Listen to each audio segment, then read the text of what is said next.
Oh, ladies and gentlemen, I want to ask you a simple question. When was the last time you looked in the mirror and genuinely liked the person staring back at you? Not tolerated, not accepted, but truly liked.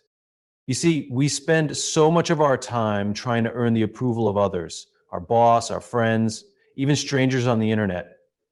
We chase validation as if the number of likes or compliments we receive can somehow make us feel whole. And yet, deep down, many of us struggle with actually liking ourselves. Why? Because liking yourself isn't about how others see you, it's about how you see you. So, where do we begin? The first step to actually liking yourself is to understand yourself. Think about the people you admire, the ones who seem comfortable in their own skin. They don't pretend to be someone they're not. They don't change their beliefs just to fit in. They have something powerful, self-awareness. They know their strengths, but more importantly, they've accepted their weaknesses. You can't truly like yourself until you understand who you are. It sounds simple, but most of us rarely stop long enough to even ask the question, who am I really? Not the version of you that performs for the world, not the one who plays the expected roles, student, employee, friend, partner, but the real you beneath all of that. The journey to liking yourself begins not with achievement or approval, but with honest self-awareness. The reason so many people struggle with self-acceptance is because they haven't spent time getting to know themselves. We are constantly bombarded with messages telling us who we should be, how we should look, what success should mean, and how happiness should feel. In the middle of all this noise, we lose track of our own inner compass. We become experts in what others expect from us, but strangers to our own hearts and minds. Understanding yourself is about digging deeper. It's asking the hard questions. What do I value most? What makes me feel alive? What am I afraid of? What do I do when no one's watching? These aren't easy questions, and the answers don't always come right away. But asking them is the beginning of a powerful transformation. The more you learn about what drives you, what drains you, and what inspires you, the more grounded you become in your own identity. When you understand yourself, you stop comparing yourself to others so much. Why? Because you realize your path is yours alone. You start to see that someone else's success doesn't diminish your own worth. Someone else's strengths don't make your own any less valuable.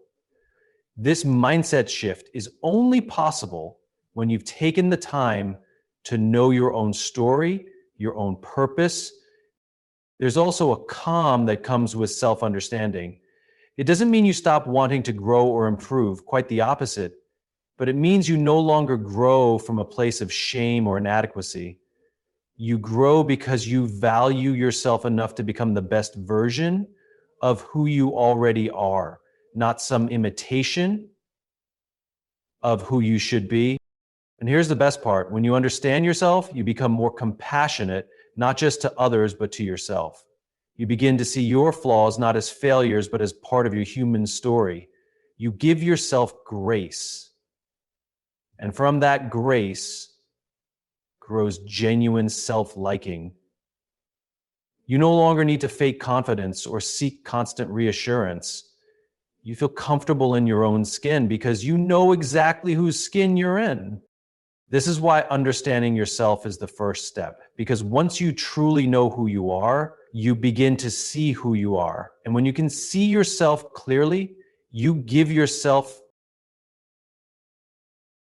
We live in a world that constantly rewards external validation. From a young age, we're taught to seek approval from parents, teachers, coaches, peers. And as we grow older, that approval seeking doesn't go away, it just evolves. We chase promotions, likes, followers, compliments, and applause, believing that if enough people approve of us, we'll finally feel good about who we are. But the truth is, external validation, no matter how loud or frequent, can never create true inner fulfillment. It's easy to fall into the trap of thinking that being liked by others is the same as liking yourself, but there's a massive difference. One is based on performance, the other is based on presence. One can disappear the moment someone changes their opinion of you. The other stays with you because it comes from within. You might receive praise all day long, but if you don't believe it yourself, it never really lands. It just bounces off the surface. The problem with relying on external validation is that it's never fully in your control. You can do everything right and still not get the recognition you crave.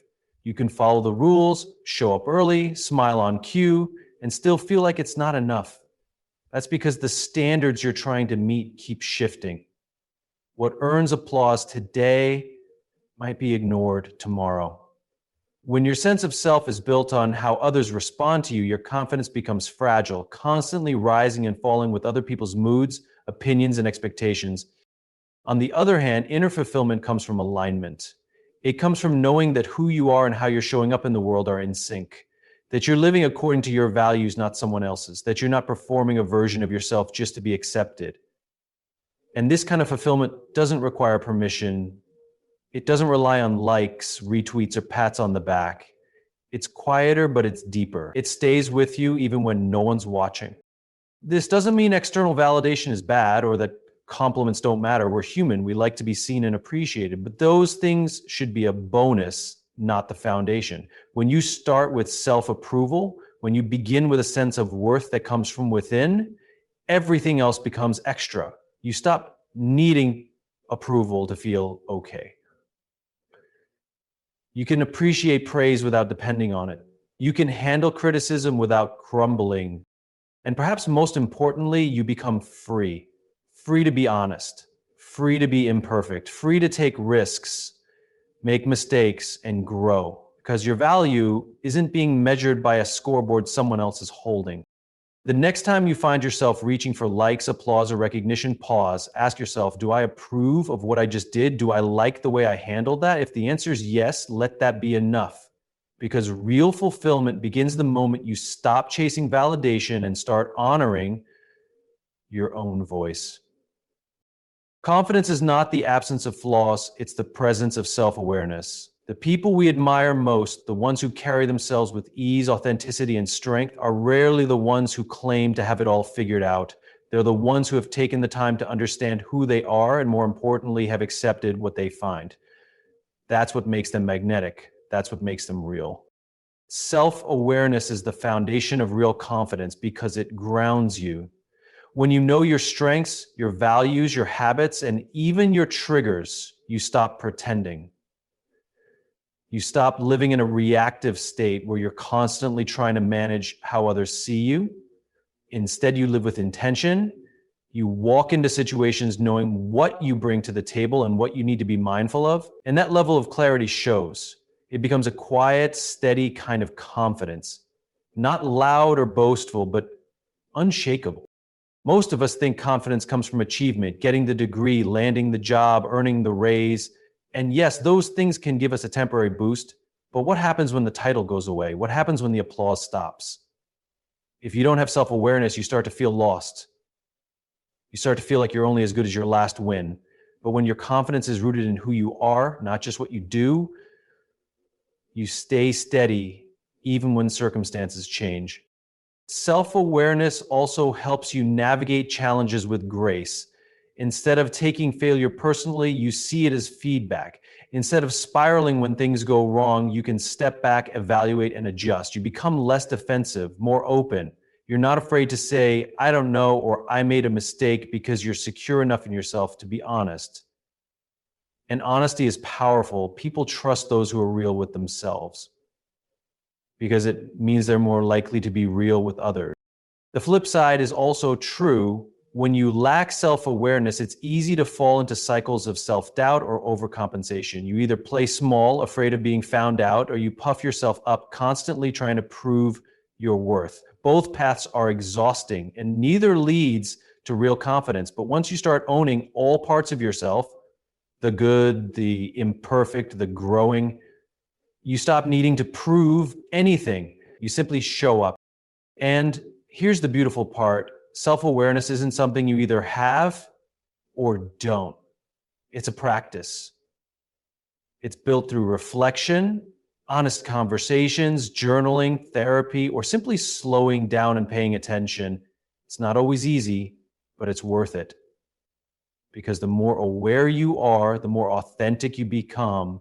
And authenticity is the soil where true confidence grows. If you want to feel more confident, not the temporary kind, but the deep, steady, lasting kind. Don't start with image, start with insight. Get to know who you are, accept what you find, then move through the world with that kind of honesty. We all make mistakes, we all face setbacks, we all have moments we wish we could take back. But here's the thing most people forget. Those moments don't define us. It's not the failure that shapes who we are. It's what we do afterward. It's how we respond and how we choose to grow. That's where our identity is formed. It's where strength is built. And that's where real self-worth is found. Too often we internalize our worst moments as if they are permanent labels. We say things like, I'm not good enough, I always mess up, or I'll never change. We let a bad decision or a painful experience become our entire narrative. But the truth is, a mistake is just a moment. It's a data point, not a definition. You are not the one bad choice you made. You are the sum of everything you learn in the process of becoming better. Growth is not linear. It's messy. Sometimes we take 2 steps forward and 1 step back. And that's okay. That's human. The people who end up achieving the most, not just in career, but in character, are the ones who keep showing up even when things get hard. They don't let failure shut them down. They let it teach them. They let it refine them. That kind of mindset doesn't happen by accident. It happens by choice. We have to stop treating imperfection as a weakness. Growth only happens when we are willing to confront the uncomfortable. If everything went right all the time, there'd be no need for resilience, no space for reflection, no opportunity to build character. It's in the moments when we fall short that we learn what we're really made of. It's in the process of recovery and renewal that we become stronger, wiser, and more grounded. And here's the powerful part. When you choose to learn from your mistakes instead of being defined by them, you begin to rewrite your internal story. You shift from being someone who fails to someone who learns. You stop seeing yourself as broken and start seeing yourself as becoming. That mental shift changes everything. It creates a foundation of self-respect, which is the beginning of self-like. This isn't about sugarcoating failure or pretending pain doesn't exist. It's about owning it, facing it, and refusing to be limited by it. Every challenge you faced holds the potential to grow you if you allow it. You just need to be honest. Honest about your journey, honest about your effort, honest about your desire to evolve. So the next time you catch yourself dwelling on a past mistake, ask yourself a better question. What did I learn? Then take that lesson and carry it forward. Let it guide your next step, inform your decisions, and deepen your understanding of yourself. Because you're not defined by your past. You're defined by the courage it takes to grow beyond it. When you start showing up as your real self, something remarkable happens. You begin to attract the right people. The kind of people who don't just tolerate you, but actually see you. People who appreciate your quirks, respect your values, and connect with your authenticity. That shift is powerful because for most of our lives, we've been trained consciously or unconsciously to fit in, to adjust, to play the role that earns us approval. But fitting in is not the same as belonging. Fitting in requires you to change who you are. Belonging asks you to be who you are. Authenticity is magnetic. When someone is unapologetically themselves, it's refreshing. It makes others feel safe to be themselves too. Think about the people you trust most. They're probably not perfect, but they're real. They don't try to impress you with perfection. They invite you in with honesty. That's what happens when you stop hiding behind masks or personas and start living in alignment with who you really are. And here's the truth. Pretending is exhausting. Trying to be who you think others want you to be requires constant effort. You have to monitor your words, your tone, your image, always managing perception.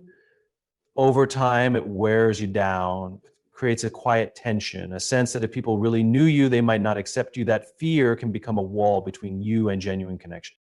But when you take that wall down, when you choose to show up as you, you give others the chance to connect with the real version of you, some people might walk away. That's okay, because the ones who stay, they're staying for the right reasons. They're choosing you, not the polished version of you, not the version you edited for approval, but you. And that kind of connection is worth everything. The more you live in alignment with your authentic self, the more confident and at peace you become. Not because everything in your life is perfect, but because you're no longer at war with yourself.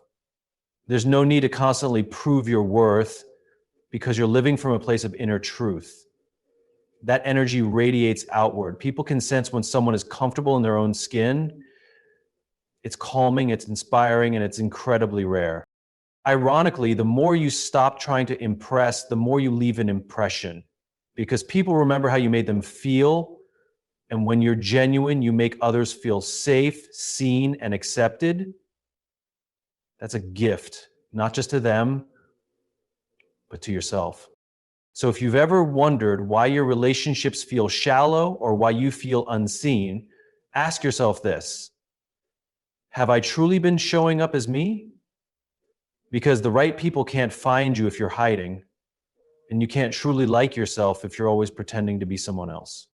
The moment you start living as your real self is the moment the right connections start forming. It's when you stop chasing acceptance and start experiencing it. And that's when self-liking begins to take root.